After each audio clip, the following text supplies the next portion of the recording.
Welcome back. In this lecture, we will see different method of expansion of complex function. Right? देखिए आपको मालूम है कि जो कॉम्प्लेक्स फंक्शन का एक्सपेंशन है वो हमारे लिए काफ़ी इम्पॉर्टेंट हो जाता है। इससे आपको इसका सिंगुलरिटी एनालिटिक ठीक है और डिफरेंट प्रॉपर्टी को देखना काफ़ी सिंपल हो जाता है। तो हमारे लिए ये बहुत ज़रूरी है कि हम लोग कॉम्प्लेक्स फंक्शन का एक्सपेंशन जानते हों। ठीक है, अब देखिए इसका एक्सपेंशन डिफरेंट मेथड से किया जा सकता है, जिसमें हम लोग टेलर सीरीज देखेंगे। ठीक है, इसी का स्पेशल केस है मैक्लॉरिन को देखेंगे, लॉरेंज सीरीज़ को देखेंगे। ठीक है, इनफाइनाइट ज्योमेट्रिक सीरीज जो कि बहुत ही सिंपल टेक्निक होता है उसको देखेंगे, बायनॉमियल एक्सपेंशन का फॉर्मूला यूज़ करेंगे। ठीक है, सब अदर्स मेथड भी हम लोग यूज़ करेंगे। तो काफ़ी इंटरेस्टिंग रहने वाला है यहाँ से आपका ये लेक्चर। बहुत अच्छे से देखिए, बहुत मज़ा आएगा, खूब इंजॉय करेंगे। ठीक है, तो इसमें सबसे पहले हम लोग देखेंगे टेलर सीरीज़। ठीक है, कि टेलर सीरीज़ एक्सपेंशन क्या है।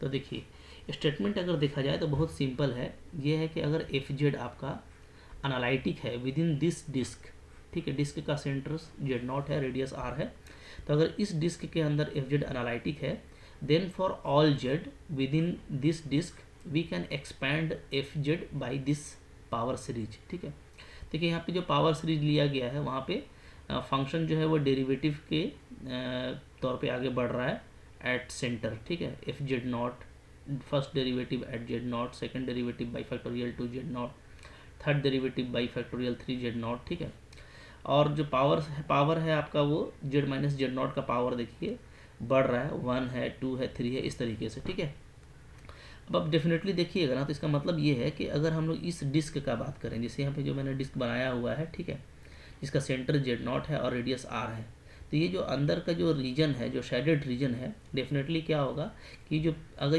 ये पावर सीरीज जो है, अगर आप किसी फंक्शन को, कॉम्प्लेक्स फंक्शन को इस तरह से पावर सीरीज में लिखते हैं, तो डेफिनेटली इसका ये मतलब होगा कि ये जो पावर सीरीज है क्या है, वो एनालिटिक है। ठीक है, किस रीजन में, इस रीजन में।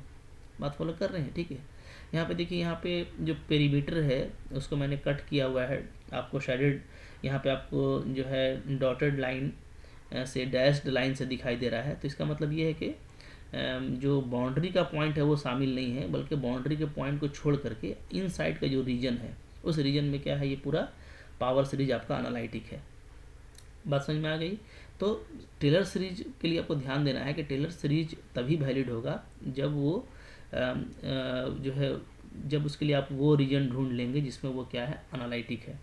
बात फॉलो कर रहे हैं, तो उसी रीजन के लिए उसका पावर सीरीज वैलिड होता है। ठीक है, चलिए अब देखते हैं हम लोग यहाँ पे कुछ क्वेश्चन टेलर सीरीज से कैसे कर सकते हैं। जितना एग्जांपल करेंगे ना उतना ये क्लियर होगा। ठीक है, तो देखिए जैसे मैं आपको यहाँ पे एक एग्जांपल लेता हूँ कि आपको एक्सपेंड करना है, आपको कॉम्प्लेक्स फंक्शन दिया हुआ है। क्या है कॉम्प्लेक्स फंक्शन आपका, F Z is equal to है 1 बाई जेड प्लस 1। ठीक है, अच्छा किसके अबाउट में करना है, अबाउट जेड इक्वल टू 1 करना है। ठीक है, अच्छा अबाउट अगर जेड इक्वल टू 1 करना है तो सबसे पहले आप ये बताइए कि इसका डिस्क ऑफ कन्वर्जेंस क्या होगा। ठीक है, disc of convergence, disc of convergence of F Z, ठीक है, अबाउट जेड इक्वल टू 1, ये क्या होगा, ये आप बताइए। ठीक है, बिल्कुल आसान है समझना। जैसे मैंने आपको पहले भी तरीका बताया है कि सिंगुलरिटी देखिए। ठीक है, यहाँ पे जो एफ जेड है, एफ जेड क्या है, एफ जेड है आपका 1 बाई जेड प्लस 1। ठीक है, तो यहाँ पे जो सिंगुलरिटी है, सिंगुलरिटी वो क्या है, वो है जेड इक्वल टू -1। ठीक है, इस पर ये अनडिफाइन हो जाएगा। ठीक है, और ये डेफिनेटली क्या है, एक सिंपल पोल है, ये भी मैंने आपको सब कुछ बताया हुआ है। ठीक है, तो ये सिंपल पोल है। तो जेड -1 और 1 के बीच का डिस्टेंस कितना है, तो अगर आप देखिएगा तो ये हो गया मेरा जेड इक्वल टू 1। ठीक है, ये हो गया ओरिजिन, ये हो गया जेड इक्वल टू -1। ठीक है, तो जो डिस्टेंस है आप डेफिनेटली देखिएगा वो 2 है, यहाँ से लेकर के यहाँ तक जो पूरा डिस्टेंस है वो 2 है। यानी हमको कम से कम हमको क्या करना होगा, जो लार्जेस्ट रेडियस है वो हमको 2 लेना होगा, और जेड के अबाउट में 2 रेडियस का एक डिस्क जो है यहाँ पे फॉर्म करेगा, जिसमें ये दिया हुआ फंक्शन क्या होगा, एनालिटिक होगा। ठीक है, ये फॉर्म कर गया। ठीक है, इसके इनसाइड में, यानी जब आप इसके अंदर बात करेंगे, ठीक है, इसके अंदर ये इस पोर्शन में, तो इस पोर्शन में क्या होगा आपका, इस पोर्शन में, इस इनसाइड पोर्शन में आपका जो फंक्शन है वो क्या हो जाएगा, अनालिटिक हो जाएगा। बात समझ में आ रही है, ठीक है। तो हमको जो रेडियस ऑफ कन्वर्जेंस लेना है वो क्या लेना है, वो हमको लेना है 2, ठीक है, ओके। तो उधर तो ये हो जाएगा, इसका इंड हो जाएगा -10, ठीक है, और इधर इसका इंड हो जाएगा आपका 2 लेंगे तो 30 हो जाएगा, ठीक है, ओके। तो डिस्क ऑफ कन्वर्जेंस क्या आने वाला है, तो ये हम लोगों का निकल गया, ये हम लोगों का आ रहा है क्या, जेड इक्वल टू 1 के अबाउट में z-1 less than 2। Radius of convergence क्या हो रहा है इसका, रेडियस ऑफ कन्वर्जेंस आपका 2 हो रहा है, ठीक है, क्लियर है। तो अब देखिए, तो एफ जेड जो है जैसे 1/z+1 लिया हुआ है, ठीक है ना। तो यहाँ पे हम लोग क्या करेंगे, इसका जो है वैल्यू निकाल लेंगे एट 1, तो ये आ जाएगा आपका 1/1 + 1 यानी 1/2 आ जाएगा, ठीक है। अब इसका डेरिवेटिव निकालिए, एफ डैश जेड क्या आ जाएगा, तो ये आ जाएगा -1/z+1 का होल स्क्वायर, ठीक है। तो इसका अगर वैल्यू निकाल लिया जाए एट 1, तो ये आपका आ जाता है -1/4, ठीक है। एफ डबल डैश जेड कीजिएगा तो -1 से ये +2 हो जाएगा z+1 का पावर 3, ठीक है। तो यहाँ से जो इसका सेकंड डेरिवेटिव है वो क्या आ जाएगा एट 1, मतलब हम लोग वैल्यू क्या डालेंगे, वैल्यू यहाँ पे 1 डालेंगे, ठीक है, ओके। तो एफ डबल डैश एट 1 ये आपका आ जाएगा 2/8 यानी 1/4, ठीक है। इसी तरीके से अगर आप ट्रिपल डैश निकालते हैं, ठीक है, तो ये आपका आ जाता है -6/z+1 का पावर 4, ठीक है।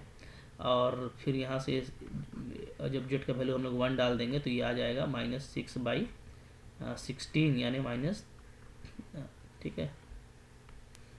तो ये आ जाता है -6/16, ठीक है, यानी -3/8 आ जा रहा है, ठीक है, क्लियर है। तो देखिए ये सारा वैल्यू आपको निकाल लिया, ठीक है ना।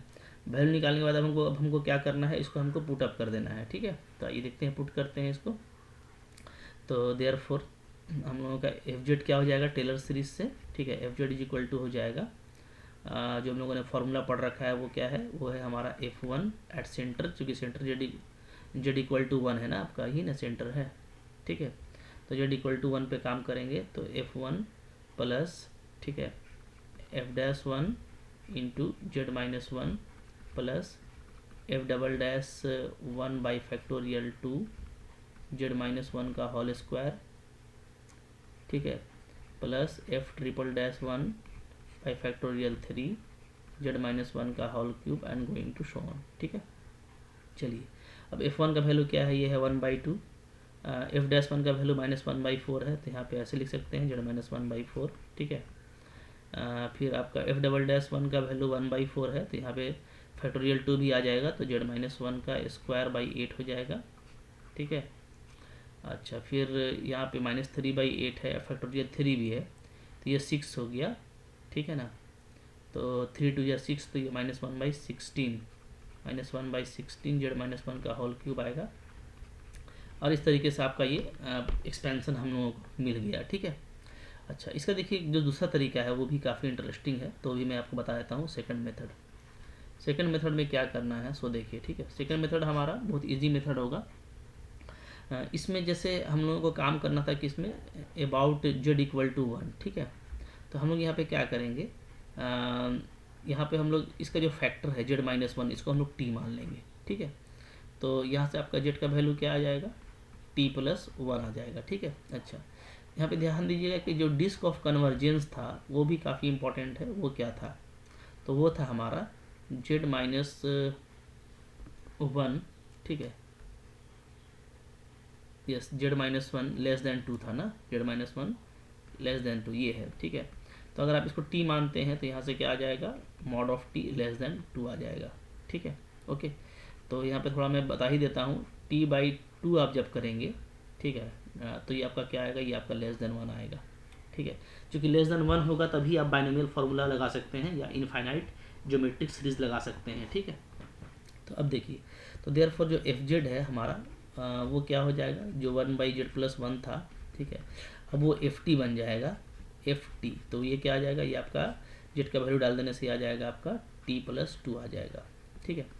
अब देखिए यहाँ पे मैं लगाना चाहता हूँ इनफाइनाइट ज्योमेट्रिक सीरीज, ठीक है। तो उसके लिए मैं क्या करूँगा, यहाँ पे मैं 2 को कॉमन ले लेता हूँ, ठीक है। तो क्या आ जाएगा, तो ये आ जाएगा 1 + t/2, ठीक है। अच्छा, इसको आप ऐसे भी लिख सकते हैं 1/2 1 प्लस t/2 का इन्वर्स, ठीक है। क्यों, देखिए अब हम लोगों ने इनफाइनाइट सीरीज पढ़ा हुआ है, ठीक है, ज्योमेट्रिक सीरीज, या उसको आप बाइनोमियल फार्मूला भी बोल सकते हैं। तो इनफाइनाइट जीपी क्या होता है, मैं आपको दिखाता हूँ। इनफाइनाइट ज्योमेट्रिक सीरीज, ठीक है, क्या होता है, जैसे एक होता है कि अगर 1 प्लस आर है प्लस आर स्क्वायर है प्लस आर क्यूब है, इस तरह का सीरीज है, तो इसका वैल्यू क्या आता है 1/1 माइनस आर, ठीक है। ध्यान बस ये देना है कि आर आपका क्या होना चाहिए, लेस देन 1 होना चाहिए। यानी ये कह लीजिए कि डिस्क ऑफ क्या हो गया, कन्वर्जेंसी हो गया फॉर दिस सीरीज, ठीक है। इसी तरीके से अगर ये अल्टरनेट चलेगा, अगर ये अल्टरनेट चलता है, ठीक है, तब ये क्या होता है, तब ये हो जाता है 1/1 प्लस आर, ठीक है। तो इस केस में भी क्या होता है, आर जो है आपका लेस देन 1 होना चाहिए। तो ये दो बहुत ही फेमस और इम्पॉर्टेंट सीरीज़ है, ठीक है, जिसका हम लोग बहुत ज़्यादा यूज़ करते हैं, ठीक है। तो यहाँ पे अगर आप देखिएगा तो जो सेट है, ठीक है, जैसे इसी को अगर हम लोग लिखें तो एक तरीके से और भी लिख सकते हैं ना, जैसे ये क्या है, ये आपका 1 माइनस आर का पावर इन्वर्स है, और ये क्या है, ये है 1 प्लस आर का रेसिप्रोकल फॉर्म है, ठीक है। तो यहाँ पे जो फॉर्म आया है आपका वो यही फॉर्म है, ठीक है, देखिएगा तो यानी हम डायरेक्टली इसको इस तरीके से लिख सकते हैं यूजिंग दिस बाइनोमियल और इनफाइनाइट जीपी फार्मूला, ठीक है। तो और यहाँ पे जो आर है मेरा, जो t/2 है, वो भी क्या है, इसको सेटिस्फाई कर रहा है, ठीक है, कि ये लेस देन 1 है, तो हम लोग यहाँ पे कर सकते हैं। तो सिंस ये लिखेंगे क्या कि जो t/2 का जो मॉड है वो लेस देन 1 है, देयरफॉर यहाँ पे जीपी फार्मूला आपका लग जाएगा, देयरफॉर बाय इनफाइनाइट जीपी, ठीक है, ज्योमेट्रिक प्रोग्रेशन, हम लोग एफ टी को क्या लिखेंगे, एफ टी को लिखेंगे, ठीक है। इसको हम लोग क्या लिखने वाले हैं, इसको हम लोग लिखेंगे 1/2 को बाहर रखिए, ठीक है, इसको खोल दीजिए इसी फॉर्मूला में, तो ये आ जाएगा 1 माइनस, ठीक है, t/2 plus t²/4 minus t³/8 and going to show on, इस तरीके से ये आ जाएगा, ठीक है। अब आप वापस क्या कीजिए, t का वैल्यू रख दीजिए। t का वैल्यू क्या था, तो t का वैल्यू था हमारा z-1, ठीक है।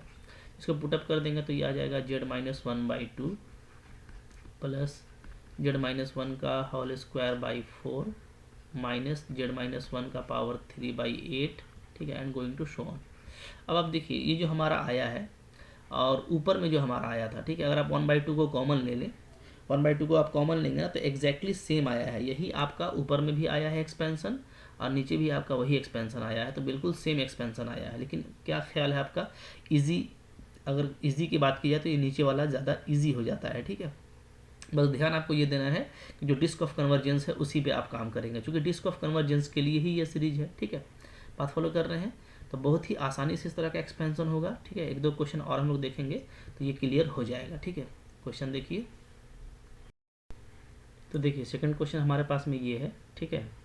इसमें क्या करना है आपको, ये फंक्शन दे रखा है अबाउट z=2 जो है टेलर सीरीज एक्सपेंशन करना है हम लोगों को, ठीक है ना। तो यहाँ पे सबसे पहले ये देखेंगे कि सिंगुलरिटी क्या क्या है। तो जो सिंगुलरिटी है, सिंगुलरिटी, ठीक है, ऑफ एफ जेड, वो क्या है, वो है आपका एक z=3 पे है और एक आपका z=4 पे है, ठीक है। और दोनों आपका सिंपल पोल है, ये भी आपको दिख रहा है, विच आर सिंपल पोल्स। ये मैंने सारा कुछ आपको लास्ट लेक्चर में बताया हुआ है कि सिंपल पोल क्या होता है, ठीक है। तो सिंगुलरिटी पहले देख लीजिएगा, यानी जो डिनोमिनेटर जहाँ पे 0 हो रहा है, एक तो यहाँ पे 0 हो रहा है, एक यहाँ पे 0 हो रहा है, तो ये दोनों इसका सिंगुलरिटी कहलाएगा 3 और 4, ठीक है। और ये सिंपल पोल है। अब देखिए z=2 को अगर हम सेंटर लें तो z=2 से जो इसका डिस्टेंस है, ठीक है, डिस्टेंस ऑफ सिंगुलरिटीज, ठीक है, फ्रॉम सेंटर z=2 इज, तो एक का डिस्टेंस 2 और 3 के बीच में 1 है, ठीक है, और दूसरे का डिस्टेंस क्या है आपका 2 है रिस्पेक्टिवली, ठीक है ना। तो इन दोनों में जो मिनिमम है, मिनिमम कौन है, तो ये आपका मिनिमम है, ठीक है। तो देयरफॉर जो रेडियस ऑफ कन्वर्जेंस है वो क्या होगा, 1 होगा। देयरफॉर क्या होगा, रेडियस ऑफ कन्वर्जेंस, ठीक है, वो क्या होगा, वो मेरा होगा r=1। चूँकि देखिए r हमारा लार्जेस्ट होता है ना, ठीक है, सेंटर के अबाउट में, मतलब हम बड़ा से बड़ा जो रेडियस ले सकते हैं, तो यहाँ पे जो बड़ा से बड़ा रेडियस है वो 1 ही ले सकते हैं, क्योंकि 1 जब रेडियस आप लेंगे तभी आपका 3 और 4 क्या रहेगा, सिंगुलर पॉइंट रहेगा। ठीक है, इसको आप आसानी से देखिए एक रीजन से देख सकते हैं। जैसे मान लीजिए ये है मेरा ठीक है प्लेन, और ये है मेरा z इक्वल टू 1, ये 2 और ये मेरा 3 और ये 4। ठीक है, अब देखिए z इक्वल टू 2 पे अगर हम बात करें तो z इक्वल टू 2 हो गया मेरा ये this is z equal to 2। ठीक है, अब इस z इक्वल टू 2 के अबाउट में अगर हम लोग कोई डिस्क ले तो कैसा डिस्क लेंगे, देखिए तो डिस्क मेरा जो है वो इस तरह का होना चाहिए, ध्यान दीजिएगा। ठीक है, इस तरह का, इसलिए कि जब आप इस तरह का डिस्क लेंगे तो इस डिस्क के जो इनसाइड है, ठीक है, वो क्या होगा, उसमें फंक्शन पूरा आपका एनालिटिक हो जाएगा। ठीक है, और जो बाउंड्री पॉइंट है 3, चूँकि बाउंड्री पॉइंट तो इसमें शामिल नहीं होता है विद इन द डिस्क में। ठीक है, ये तो आपका पेरीमीटर पे होता है। ठीक है, तो बाउंड्री पॉइंट हमारा जो 3 है और 4 है, ठीक है, ये 3 वाला और आपका ये 4 वाला, तो ये दोनों पॉइंट क्या होगा, 3 और 4, ये आपका जो है सिंगुलर पॉइंट हो जाएगा। इस पर मेरा फंक्शन एनालिटिक नहीं होगा क्योंकि ये बाहर लाई कर रहा है या सरफेस पर लाई कर रहा है। ठीक है, ओके, तो डेफिनेटली जो रेडियस ऑफ कन्वर्जेंस है ना, रेडियस ऑफ कन्वर्जेंस वो क्या होना चाहिए, वो आपका होना चाहिए r शुड बी 1, ये आपका 1 होना चाहिए। ठीक है, रेडियस ऑफ कन्वर्जेंस क्या होगा, आपका 1 होगा। ठीक है, समझ में आ गया, बहुत सिंपल चीज़ है, कोई मुश्किल बात है नहीं, आपको बस देखना है सिंगुलरिटी, और वो सिंगुलरिटी मेरा डिस्क के बाहर होगा तो हम बड़ा से बड़ा आर क्या ले सकते हैं। ठीक है, तो जो लार्जेस्ट पॉसिबल आर है वो 1 ही होगा। ठीक है, लार्जेस्ट जो भी पॉसिबल आर है वो आपको लेना होता है, तो यहाँ पे वो क्या होगा, आपका 1 होगा, ताकि 3 या तो बाहर हो जाए या तो सरफेस पे, तो 4 डेफिनेटली आपका बाहर आएगा। ठीक है, तो अगर आपको सिंगुलरिटी दिया हुआ है ना, तो उसको देख करके आप बहुत आसानी से डिस्क ऑफ कन्वर्जेंस निकाल सकते हैं। ठीक है, तो डिस्क ऑफ कन्वर्जेंस क्या आ गया, डिस्क ऑफ कन्वर्जेंस, ठीक है, about centre z equal to 2, वो आपका आ गया z-2 और रेडियस आपका 1। ठीक है जी, तो ये डिस्क ऑफ कन्वर्जेंस है, इसको हमको ध्यान में रखना है। ठीक है, अब देखिए यहाँ पे जो तरीका है, शॉर्टकट तरीका, उसी से मैं करूँगा। तो करना क्या है, कुछ नहीं करना है। ठीक है, हम लोग यहाँ पे क्या करेंगे, ये जो z-2 है इसको हम लोग क्या पुट कर लेंगे, t पुट कर लेंगे, जैसा हम लोग ऊपर पुट किए थे। ठीक है, तो पुट कर लीजिए z-2 is equal to t। ठीक है, तो सो दैट, तो फिर डिस्क ऑफ कन्वर्जेंस क्या आ जाएगा, आपका t<1 आ जाएगा। ठीक है, इसी पे मेरा जो एक्सपेंशन है वो डिपेंड करेगा। ठीक है, देयरफॉर अब आइए fz क्या था मेरा, fz जो था मेरा, ठीक है, उस पर हम वापस चलते हैं। तो ऊपर में क्या था जी, fz z-2 डिवाइडेड बाई, ठीक है, z-3 और z-4। ठीक है, यही था। ठीक है ना, अच्छा, तो यहाँ पे हम लोग क्या करेंगे, चूँकि z-2 को हम लोगों ने जो है t कंसिडर किया हुआ है। ठीक है, तो यहाँ पे आप डायरेक्ट इसको t रख सकते हो, तो ये आपका आ जाएगा क्या, t बाई, ठीक है, यहाँ पे मेरा हो जाएगा ये t-1 हो जाएगा। ठीक है, और z-2, तो ये मेरा t-2 हो जाएगा। क्लियर है, ठीक है। अच्छा, अब यहाँ पे इसका हम लोग पार्शियल फ्रैक्शन कर देते हैं। ठीक है, पार्शियल फ्रैक्शन अगर हम लोग करेंगे तो वो किस तरीके से हो जाएगा, तो इसको चाहे तो आप ऐसे लिख सकते हैं ना, a/t-1 और प्लस b/t-2। ठीक है, तो ये आपको एक्चुअली ये देगा a t-2 देगा और प्लस b आपका t-1 देगा। ठीक है, ये सब आप लोगों ने पढ़ रखा है। ठीक है, ठीक है। अच्छा, यहाँ पे कुछ मिस्टेक है, यहाँ पे शायद z-1 दिया हुआ है, तो इसको तो हम लोग यहाँ पे करेक्शन कर लीजिए। ये आपका क्या है, ये आपका z-1। ठीक है, तो z-1 अगर है तो z का वैल्यू हम लोग t+2 पुट करेंगे तो ये हमारा आ जाएगा t+1 आ जाएगा। ठीक है जी। अच्छा, तो अब देखिए, तो यहाँ पे आपका है 1+t। तो अब देखिए, अगर हम लोग यहाँ पे जैसे दो ही वैल्यू है, जीरो वैल्यू, एक 1 है एक 2 है, अगर t को हम लोग 1 पुट करते हैं तो हमको यहाँ से क्या मिल जाएगा, यहाँ से हमको a मिल जाएगा। ठीक है, क्योंकि ये वाला पार्ट आपका 0 हो जाएगा, तो ये हो जाएगा आपका 2/-1, यानी आपको -2 मिल जाएगा। ठीक है, अगर आप t को 2 पुट कर लेते हो तो आपको ये 0 हो जाएगा, तो आपको b मिल जाएगा, क्या मिल जाएगा, 3/1, यानी 3 मिल जाता है। ठीक है, इस तरीके से देखिए, तो मेरा जो फंक्शन है f ऑफ t, ठीक है, वो यहाँ पे क्या आ जा रहा है, वो आपका आ जा रहा है -2/t-1, ठीक है, और प्लस 3/t-2। ठीक है जी, क्लियर है। अच्छा, आपको ध्यान ये देना है कि टी मेरा लेस देन 1 है, तो टी मेरा लेस देन 1 है तो इसको थोड़ा सा अरेंज कर लीजिए, 1 कर दीजिए बाई 1 माइनस टी कर दीजिए, ठीक है ऐसा। और प्लस इसको ऐसे कर लीजिए, 3 कर लीजिए और 2 को ले लीजिए कॉमन, तो यह आ जाएगा 1 माइनस, ठीक है 2 को कॉमन लेंगे और हम चाहते हैं ना माइनस भी बाहर ले लें कॉमन, तो माइनस को भी कॉमन ले लेंगे, तो यहाँ पे आपका आ जाएगा माइनस में, ठीक है, और ये आपका आ जाएगा t/2, ठीक है जी। इस तरीके से कर लेंगे यहाँ पे, ओके। अच्छा, ऐसा मैंने क्यों किया है ये भी आप थोड़ा सा ध्यान दे दीजिए। ऐसा मैंने इसलिए किया है कि आप अगर देखेंगे ना तो मेरा क्या था, t जो है लेस देन 1 है, ठीक है, t क्या है लेस देन 1 है, तो जो मेरा ज्योमेट्रिक सीरीज़ है वो मेरा एग्जिस्ट कर जाएगा, ठीक है। t अगर लेस देन 1 है तो अगर हम t/2 का बात करेंगे, t/2 तो ये भी लेस देन 1 ही होगा, ठीक डेफिनेटली, ठीक है ओके, जो कि वो एक से छोटा है तो ये भी एक से छोटा होगा।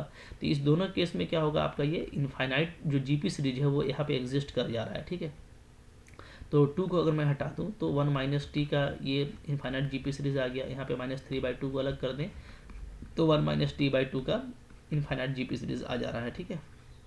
तो इसको हम ऐसे लिखेंगे, जो कि माइनस साइन है तो ये आपका जो है प्लस में जाएगा, 1 प्लस t², ठीक है, plus t³ going to show on, यहाँ पे -3/2, यहाँ पे हम लोग देखेंगे तो ये भी आपका प्लस में जाएगा, 1 प्लस t/2, ठीक है, t²/4 t³/8 and going to show on.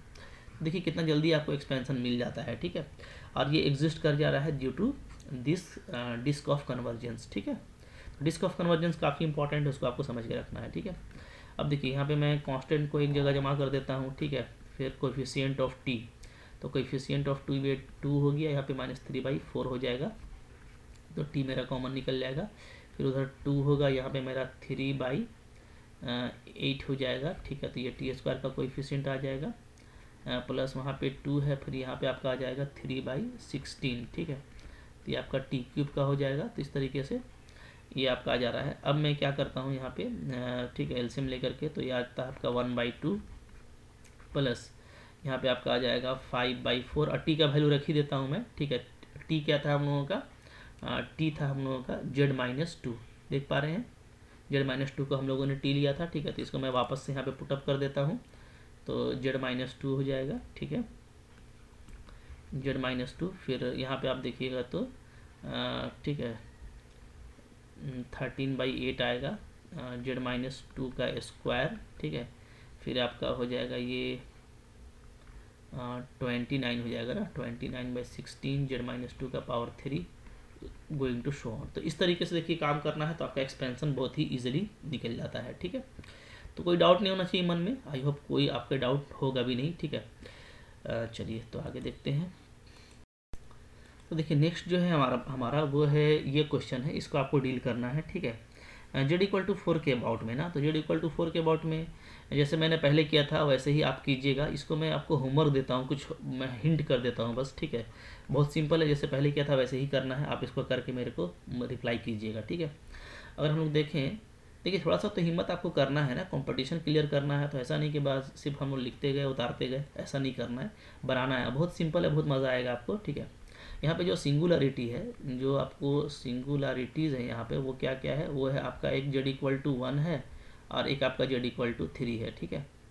तो अगर हम लोग डिस्टेंस देख लें तो जो डिस्टेंस है आपका, डिस्टेंस फ्रॉम z=4, तो ये 1 का डिस्टेंस आपका आ जाएगा 3 और इसका आ जाएगा आपका 1 आ जाएगा, ठीक है, डिस्टेंस पॉजिटिव डिस्टेंस, ठीक है।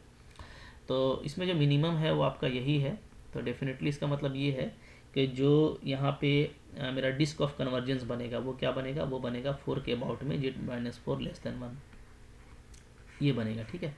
तो आपको डिस्क ऑफ कन्वर्जेंस मिल गया, यानी आपका काम हो गया, ठीक है ना। तो आप क्या कीजिएगा, आप z-4 को t ले लीजिएगा, ठीक है, और t लेने के बाद फिर ये फंक्शन आपका t के फॉर्म में आएगा, वो क्या आ जाएगा, ठीक है। तो वो डेफिनेटली आपका आ जाएगा 1 यहाँ पे t+4 पुट कीजिएगा, तो ये t+3 होगा ना, t+3 आ जाएगा और आपका ये आ जाएगा t+1, ठीक है।